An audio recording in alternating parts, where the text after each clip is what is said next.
Psychotic Break. I'm Kimmy.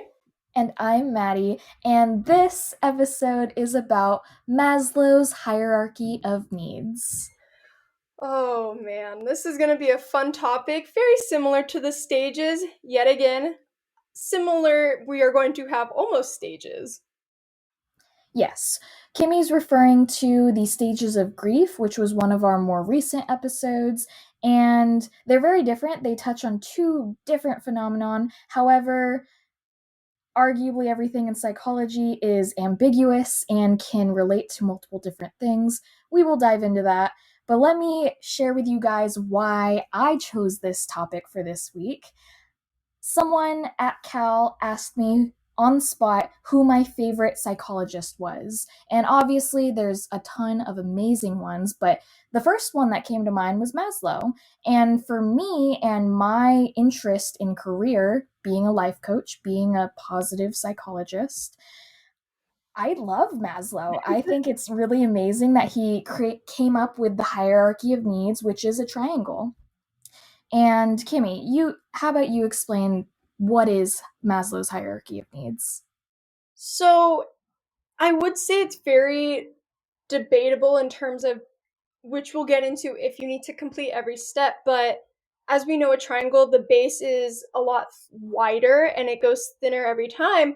So the idea, according to Maslow, is in order to reach the top, you have to complete the stage below it. Hence why it is such a difficult pyramid to achieve because, as we'll discuss, the stages are very, I don't know, I don't want to say it's not universal, but at times some of them could be argued as not. That's interesting. Let's go ahead and dive into that.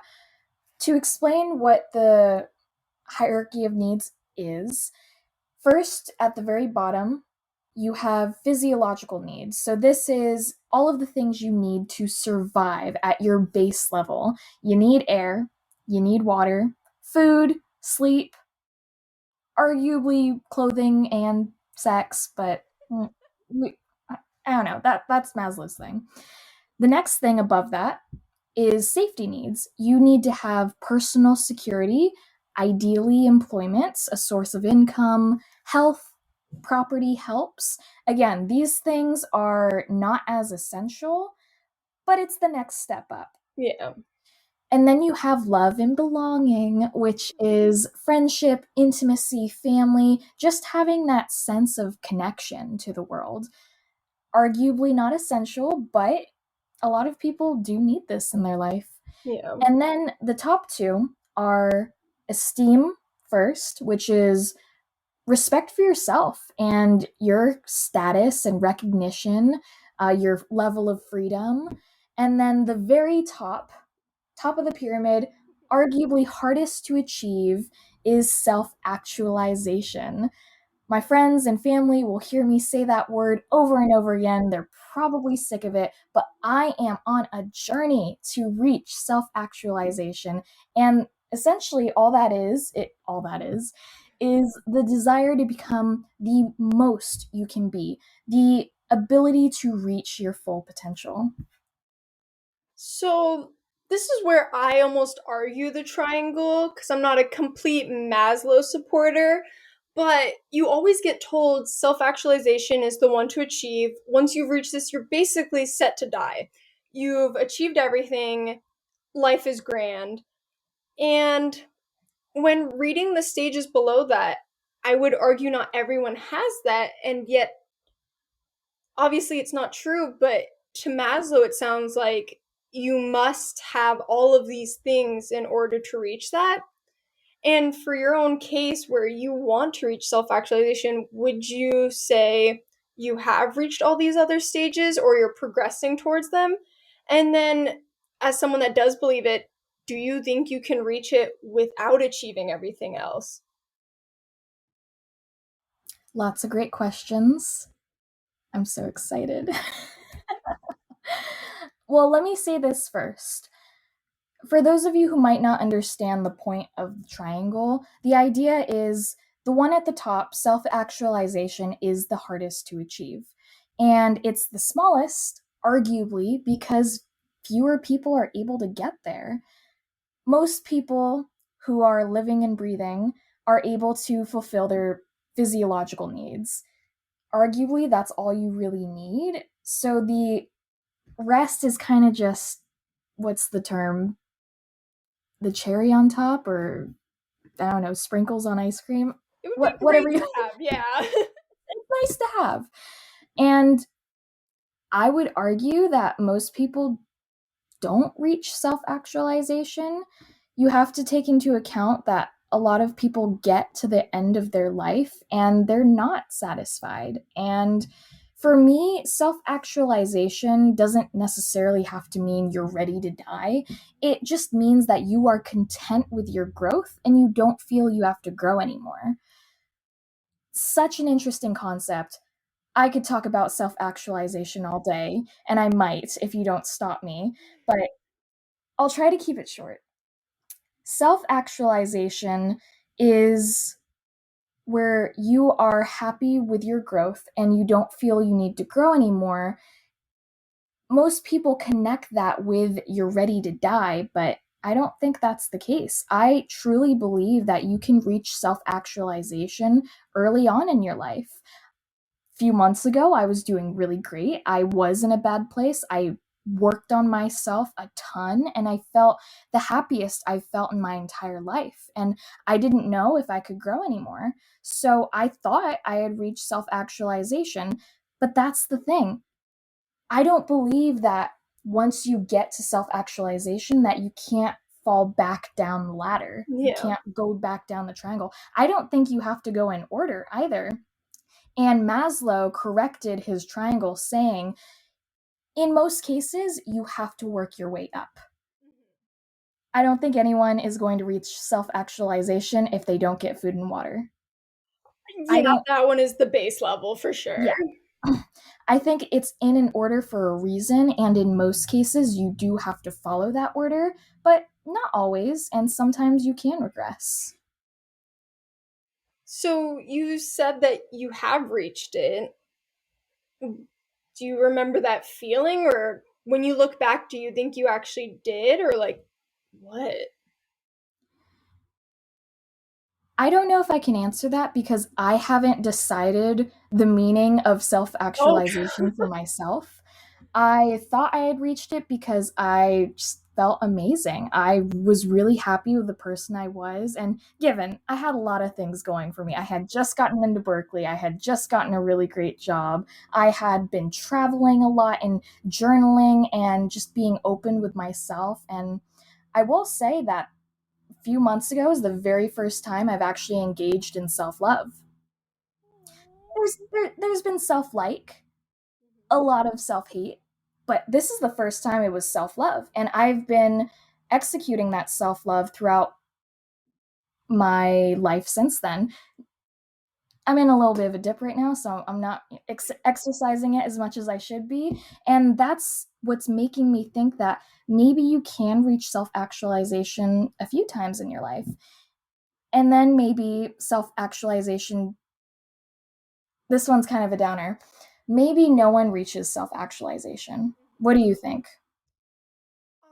as someone who, after listening to you, I can see the idea where you can actually reach self actualization earlier in life than at death. I might be viewing it almost as the Eric Erickson, where you're at the end of your life. Have you done everything that you wanted to achieve? Did you enjoy your life? And in part of that, I don't know if anyone can truly achieve it, only for following the concept that maybe there's not an order of the stages, but you have to reach every single one of them in order to achieve self actualization. And it's not very common for every person to reach every single stage. Most would probably stop at esteem because no one, I would like to say, has self love anymore. It is a very hard concept to come by that reaching self actualization is possibly ignored or never reached. Yeah, that couldn't be said any better. Self actualization is hard. And I will say that the first and the last stage, in a similar way to Kubler-Ross's stages of grief, we only really agreed with the first and the last stage. Yeah. It makes a lot of sense. You have the very base needs to survive, and you have the epitome of complete self-satisfaction, and you have to question, are humans capable of being 100% self-satisfied? Leaning towards positive psychology, I'd like to believe that. I'd like to believe that someone as enlightened as me, from all of the psychological research and classes that I'm taking, that it is possible. And I don't want to sound like the ass that says it's easier said than done, but it really is. And it does depend on your mindset.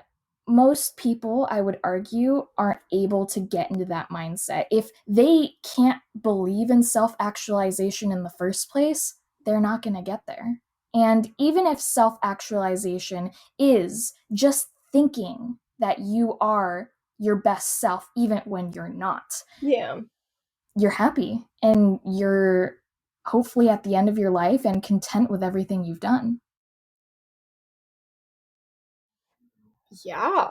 I mean, I completely agree with that. The whole time I was picturing someone who, this is very ignorant comment of mine, but I was picturing who can't really ever achieve self actualization. And then if they can, obviously I would love to talk to them because I've never experienced homelessness. But if we're speaking on terms of physiological needs and self actualization are the top two that everyone, or the ones that for sure exist, how can you be considered achieving self actualization without the basic needs from everything else? Because as a homeless person, you could have self esteem. You can almost feel like you are your own person and comfortable with yourself, but then they always have these other factors impacting them.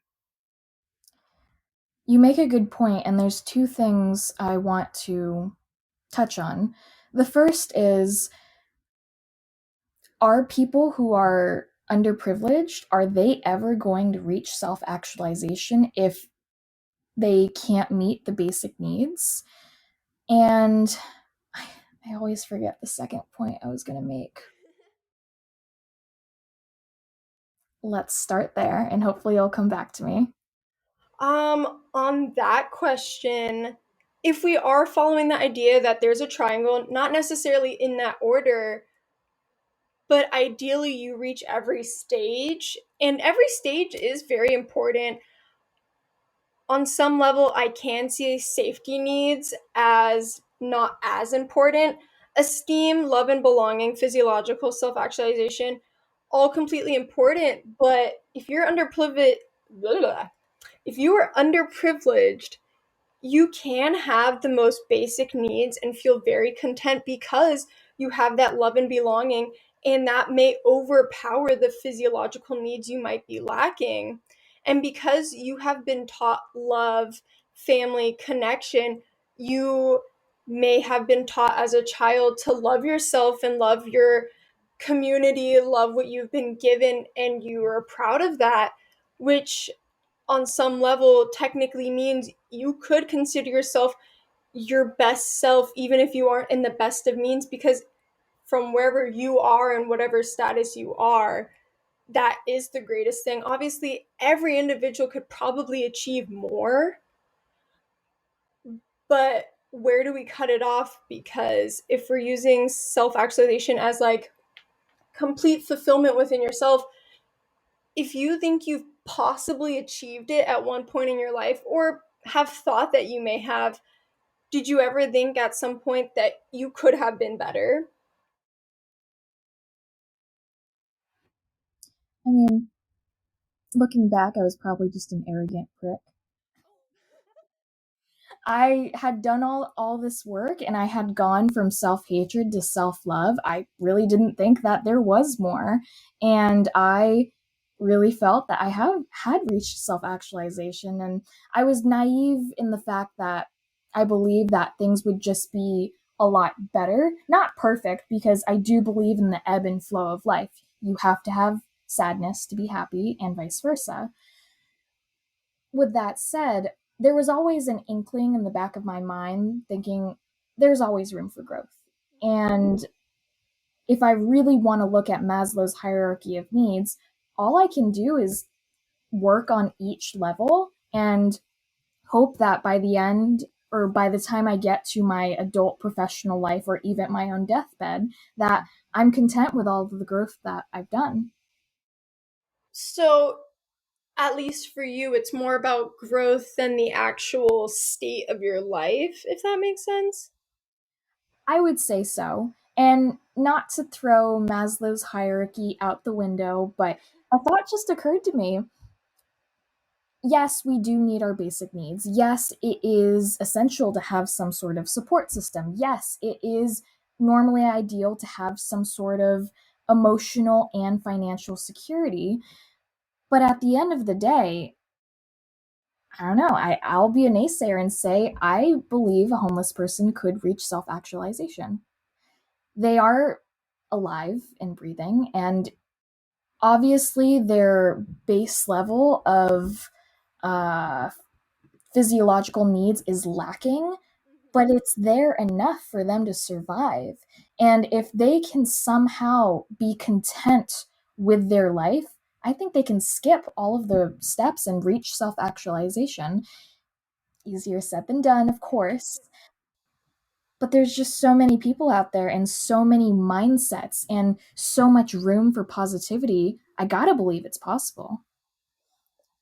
It must be because one of the first notes I made was that I've always viewed the triangle as almost elitist and very first world problem esque, where you can have every of the four beginning stages but never reach self actualization because as a first world country in a very developed nation where we almost have everything accessible at our fingers, we're very greedy. We always want more. And in that, it almost degrades the other factors within it, which is why we can't ever truly realize it until we take that step back from our privilege. That's a good point. And I just think it's kind of beautiful that a lot of people in the world will have those four, there are five steps, yeah, that they will have the four first levels satisfied, but they'll never reach self actualization. And I also believe that there are people out there who will only have the first need met and they will have self actualization. Because you're right, it is all about how you perceive your level of growth.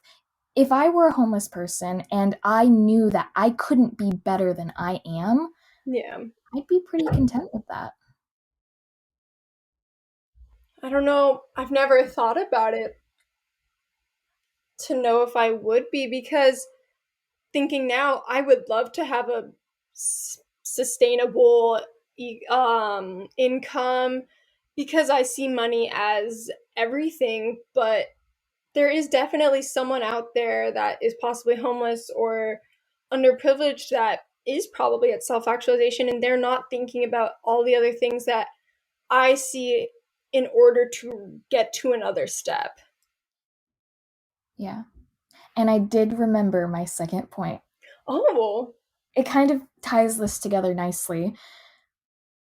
Maslow's revision of the hierarchy was essentially him saying, in most cases, you will go in order. However, you might fall in between the cracks, you might go in different directions, you might skip one, you might fall back, and it's just very chaotic. And he said that no matter what, you can reach self actualization.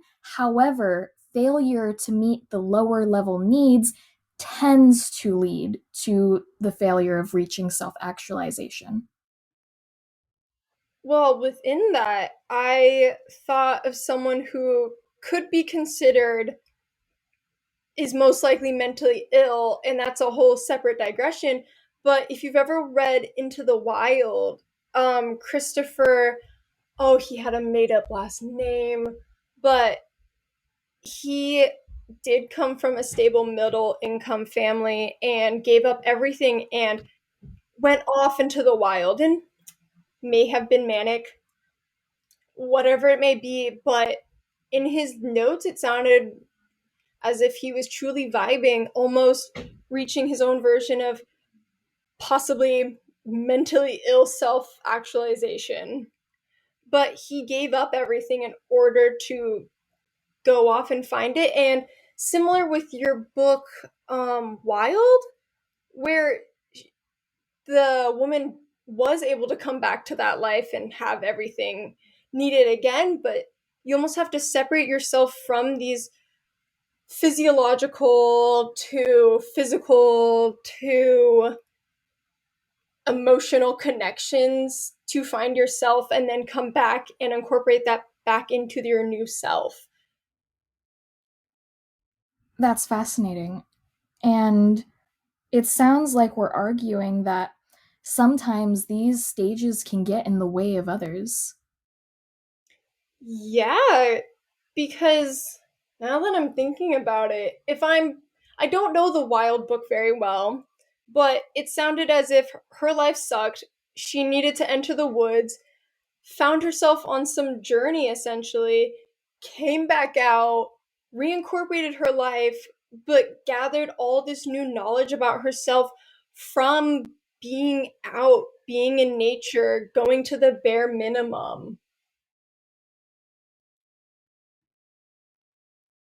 Just looking at the book that I'm reading, the one that we're talking about, for those of you who don't know, I'm reading Wild by Cheryl Strayed. It's about a woman who goes through a lot of stuff in her life. Her mother dies. It's not spoiler, it happens early on. And she goes through a lot in her own life, and her life just starts to fall apart. She once had, arguably, everything up. She arguably had the first four stages. She had physiological needs met, safety, love, and belonging because she had a close family and a loving husband, and esteem. It seemed like she was feeling pretty good about herself. But then this traumatic thing happened, and she seemed to have lost all of that. And since she no longer had the loving and belongingness need met, all of them just started to crumble. She turned to drugs and then arguably lost her safety needs and toggled on physiological needs. And that just goes to show you don't have to go in order, and shit happens. Things happen. It'll throw a wrench into your life, and then that's the whole point. You have to be able to integrate that into your life, go through the stages of grief, and then and then work through it, and the growth that you had done because of that brings you closer to self-actualization because you are the strongest, most best version of yourself that you had ever been. So, are you seeing it as more of how we compare depression and grief as the wave, where you can have that high of having everything in your life, but then you could have a job loss and you almost get dropped down in safety needs, but love and belonging can come into play more, bringing you back up. All of them very much impact each other, and it really, as you said, depends on the individual if they can find that growth through upsetting things or great things.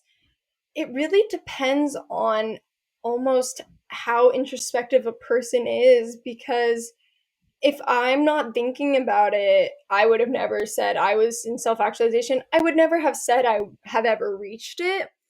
But for all we know, there are tons of people that might be in it, have gotten very close, but they don't think about the little things in between.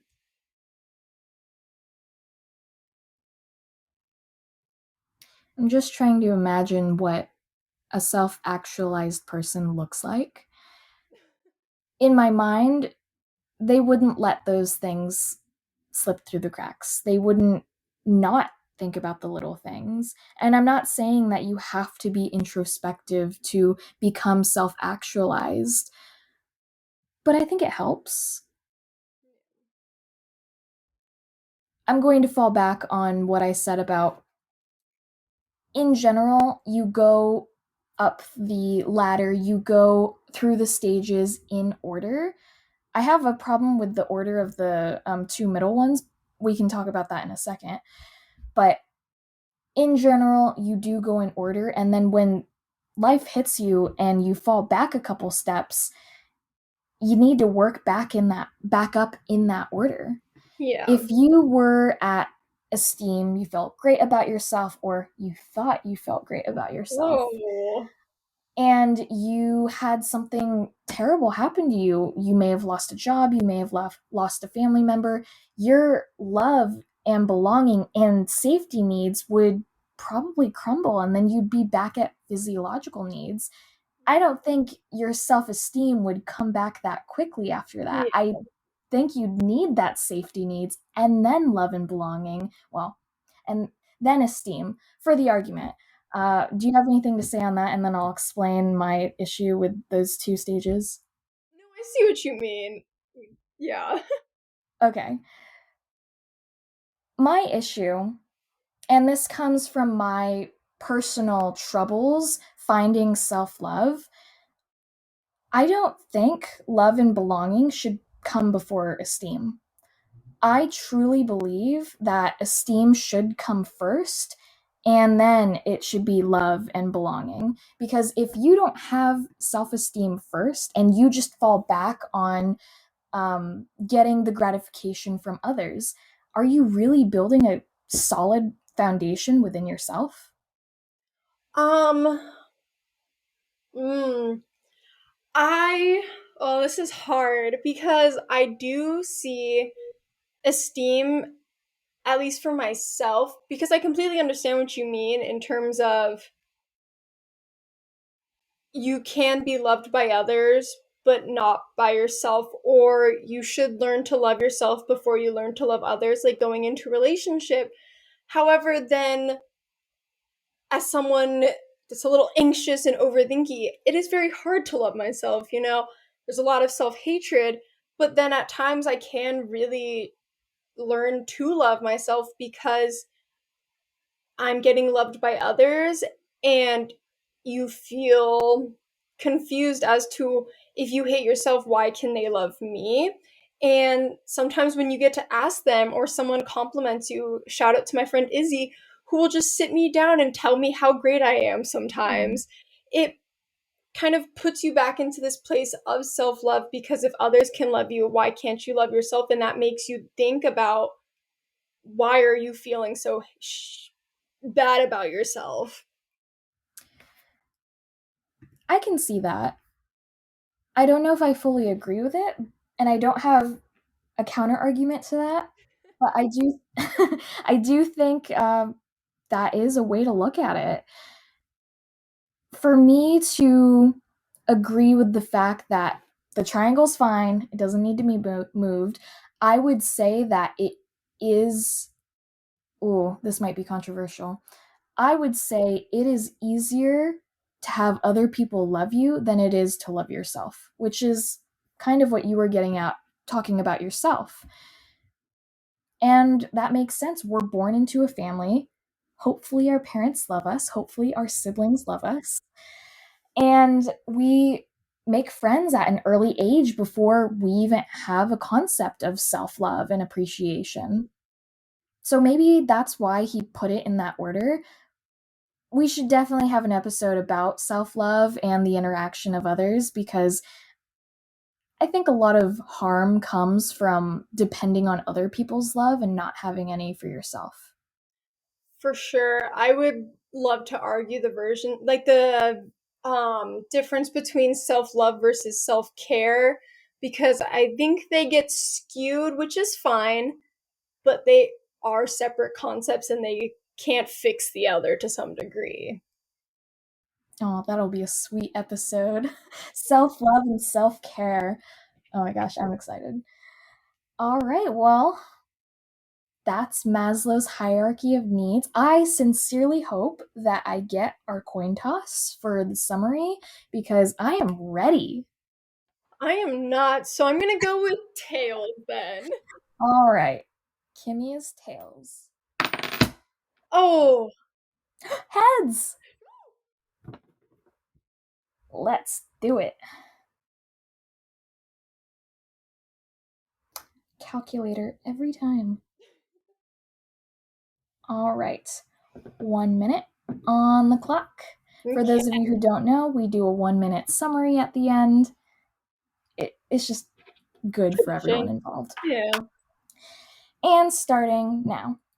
Today we talked about the amazing hierarchy of needs proposed by Maslow, and they go in order from arguably easiest to achieve and most necessary to achieve for you to be able to move up the ladder. The first is physiological needs, anything you need to survive. If you don't move up. Safety needs, you need personal security and employment and some sort of income to be able to reach love and belonging, which is friendship, intimacy, all of the extra stuff that we love. And then you have esteem. Once you are loved by others, arguably you can start to try to love yourself. And then once you do love yourself, and once you have done all of the work and you are happy with your growth, you reach self-actualization. And that is 1 second, baby. Oh, that was beautiful.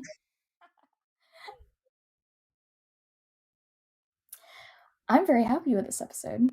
I am too. I love I love positive psych. I love social psych. This is just the baby child of it all. We're gonna have to go into almost every person and all of their things because after positivity, it's hard not to want to go back to happy and nice things. Yeah. And we'll have a balance because you need good and bad. Of course. All right. Well, this exciting episode has been brought to you by the Psychotic Break. Make sure to follow us on Instagram at The psychoticbreak.pod. and make sure to interact with us. We are on Spotify. We are on Apple Podcasts. We are on YouTube if you want to see our faces. We're actually getting really good views, which makes me kind of nervous that everyone's seeing my face and my facial expressions. I will become a meme. I probably shouldn't have said that, but I probably will become a meme. Well, by saying that, I may anonymously send you a picture of yourself as a meme. Oh my gosh. I'm ready for it. But yeah, like, comment, share. I sound like such a YouTuber. And thank you guys so much for listening. You can catch us every Friday at 3 p.m. We're working our butts off to get this amazing content out for you guys, and we're just so thankful that you're here for the ride. I know, God bless, because we are students, and that means you should like us more. Yes. With that said, I am Madey. And I am Kimmy. Have a great day, and goodbye. Bye.